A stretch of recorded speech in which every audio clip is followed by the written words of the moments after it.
नमस्ते प्रणाम। मैं पूजा तिवारी आपके अपने YouTube चैनल पूजा तिवारी अवधी गीत पर स्वागत करती हूँ। दोस्तों, आज हम आप लोगों के लिए एक ऐसे गीत लेकर आए हैं जिसको आप इससे पहले कभी नहीं सुने हैं, इसलिए आप लोग वीडियो को लास्ट तक देखिए और कमेंट करके हमें बताइए कि यह गीत आपको कैसी लगी।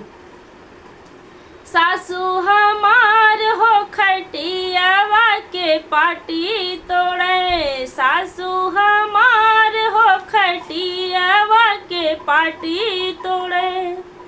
दिन भर खटिया पे बैठे बैठे खाती, दिन भर खटिया पे बैठे बैठे खाती।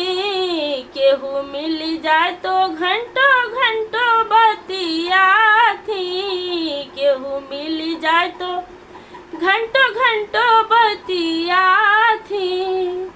कुछ हम कही तो डपटे, कुछ हम कही तो डपटे, शेरवन की नाय हो खटियावा के पाटी तोड़े। सासू जी हमार हो खटियावा के पाटी तोड़े, सासू जी हमार हो खटियावा के पाटी तोड़े। आइटम पे आइटम बैठे बैठे फूर मावती, आइटम पे आइटम बैठे बैठे फूर मावती। पूरा दिन खाई खाई बर्तन बहावती, पूरा दिन खाई खाई बर्तन छिटकावती। ससुरों से काहे दिन भरे, ससुरों से काहे दिन भरे, करी हम काम हो खटियावा के पाटी तोड़े। सासू जी हमार हो खटियावा के पाटी तोड़े, सासू जी हमार हो खटियावा के पाटी तोड़े। माई अधिया मिली खिचड़ी पकावती, माई अधिया मिली खिचड़ी पकावती।